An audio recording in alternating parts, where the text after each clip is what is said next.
Sleep is good for you. I mean, yeah, it's good for your health and helps you focus. But for me, it always traumatizes me. Let me tell you my somewhat horror story. I have always lived in one place and never moved or changed houses. But there was one good thing about it. My parents decided to keep my best friend over for the summer because her parents were on a romantic cruise almost every summer. Most of the time, Marie would stay with a nearby relative or her grandparents, but this year I asked my parents, and they always brushed my question away. My parents were hesitant about Marie coming over, but after 4 days of begging, they finally said yes. This was the best gift I have received since I was an only child. I missed my best friend so much after she moved 3 years ago, and I didn't have many friends to spend the summer with. But little did I know this summer would not be what I thought it would be. The doorbell rang that morning and I ran down the stairs to answer it. It was my best friend Marie, but she was different. She didn't wear our friendship bracelets, saying they were kind of getting lame, and had dyed her hair brown to purple and cut it short. I waved at her and let her in. The rest of the day we caught up and I kind of liked the new Marie. She loved to hike and she loved the farmland that I lived on, even though she hated it a few years back. Marie and I played board games, watched movies, and had a lot of fun the rest of the day, and I finally had my best friend back.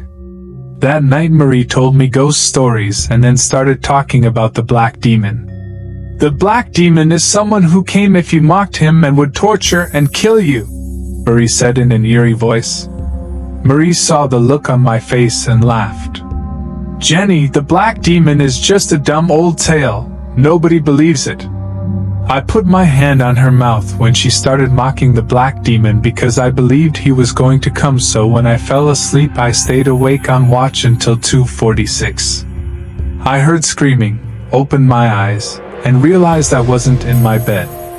I was alone in the middle of nowhere. I had fallen asleep and then I saw it standing far across from me was the Black Demon. I never knew what he looked like, but at the sight of him, I could instantly tell. He looked so intimidating and horrifying that I almost screamed. Black voided eyes, sharp bloody teeth, and the most evil look on his face.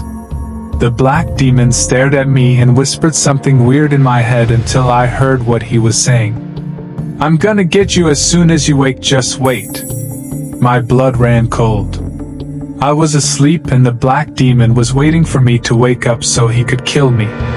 When I looked back at him, he was smiling, and the smile was so sinister and evil I screamed. The Black Demon cackled and came running toward me on all fours, picking up speed. I ran for my life, my legs burning, but I kept running. I turned my head and the horrible beast was on my tail until I felt something hard smash my head and everything went black. I opened my eyes and looked around. It was dark and cold and I could feel something watching me, and Marie was gone. I opened the door and a loud creak came from the hinges. I froze, hoping no one heard, and then I heard footsteps, loud footsteps, going up the stairs, so I ran into the room, jumped onto the bed, and shut my eyes, praying it would just walk past my room, but it didn't. The loud footsteps got closer and closer and my heart was pounding. Then the footsteps stopped. It was at the foot of my bed watching me, and I couldn't breathe properly because of how close it was. I felt the blanket pulling down, and I almost flinched. The blanket was the only thing that made me feel safe at that moment, but it was long gone. The figure grabbed my left leg and pulled slightly, dragging me off the bed, and before I knew it, I was off the bed and being dragged down the stairs, my head hitting each step as the unseen figure pulled harder, as if trying to wake me up on purpose. The door opened and I was pulled onto the cold pavement. I opened my eyes slightly and almost gasped. It wasn't the Black Demon, it was Marie dragging me into the forest. I didn't see her face, but I knew it was her. I couldn't believe my best friend was doing this to me. Marie, what's going on? Where are you taking me? Are you okay? Marie turned around, and I screamed. The Black Demon possessed Marie. Her eyes were voided, and she had black pointy horns pointed at me. "I told you I would get you." I heard the black demon's voice coming out of Marie, and then Marie collapsed on the ground with a thud. "Marie." I ran over to her and shook her hard and patted her cheek, but she didn't wake up, not even a movement from her.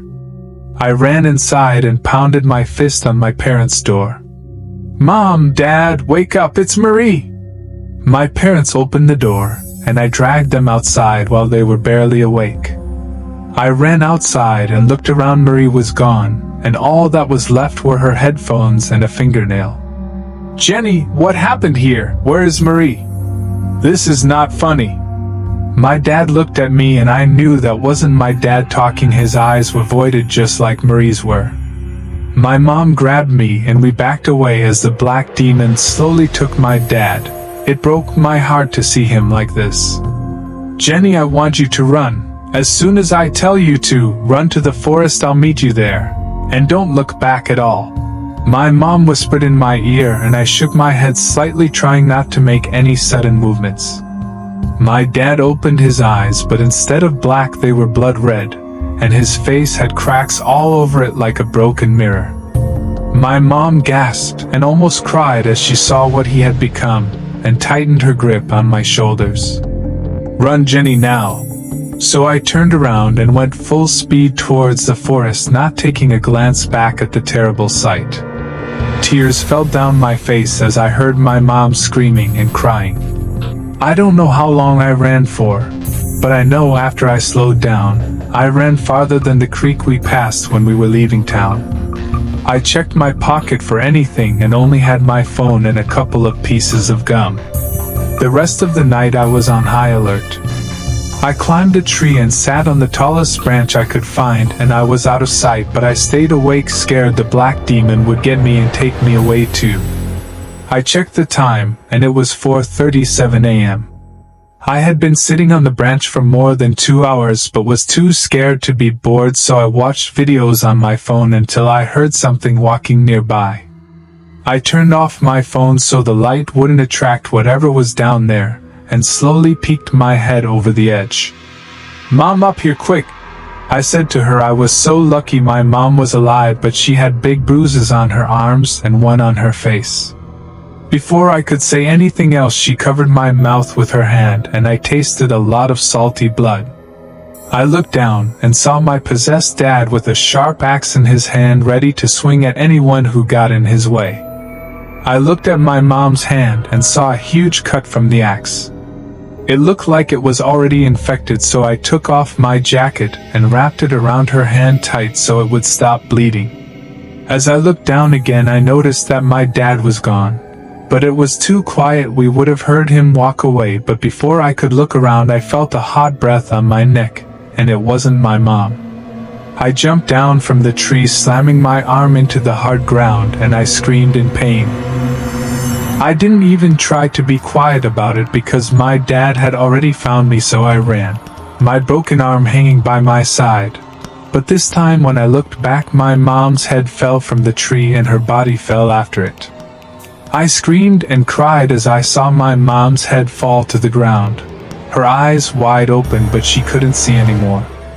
After that, I just ran nonstop, and I didn't even look back or in any other direction, just straight. My legs were burning, but I kept running at full speed. I was not going to end up like my mom. After I ran for a while, I stopped. I saw something in the distance. It was Marie, but she looked terrified. I ran to her, my heart beating fast. I stopped a few feet and cautiously looked at her. "Jenny, is that you?" Marie took a step closer and then stopped and looked me up and down like I was something out of a horror movie. "How do I know it's you, Jenny? I can't trust anything or anyone after last time." I took a step closer. "Marie, what are you talking about?" Marie pulled out a knife and threw it at me. The knife hit me square in the stomach, and I fell over as Marie watched in horror. She ran over and cried, and after that, I passed out. I'm in the hospital right now on one of the computers writing this, and I don't really have enough time, so I'm going to tell you about what happened. After I got stabbed and passed out, Marie somehow dragged me onto the side of the road and started trying to get a car's attention. And after only a minute, a woman pulled over and drove us to the nearest hospital.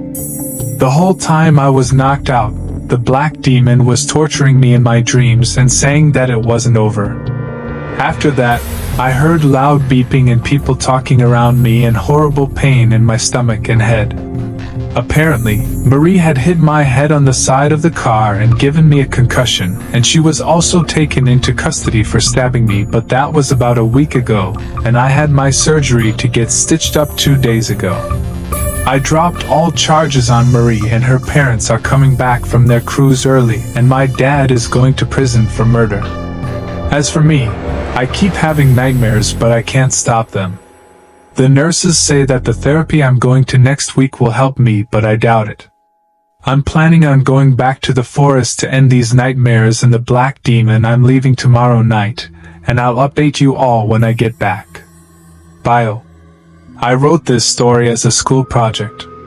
At first I thought of this as a school project, but now I want to write more stories. After reading some of your stories, I decided I will keep writing stories, and I even have a Christmas story ready. Please subscribe our channel for more interesting stories.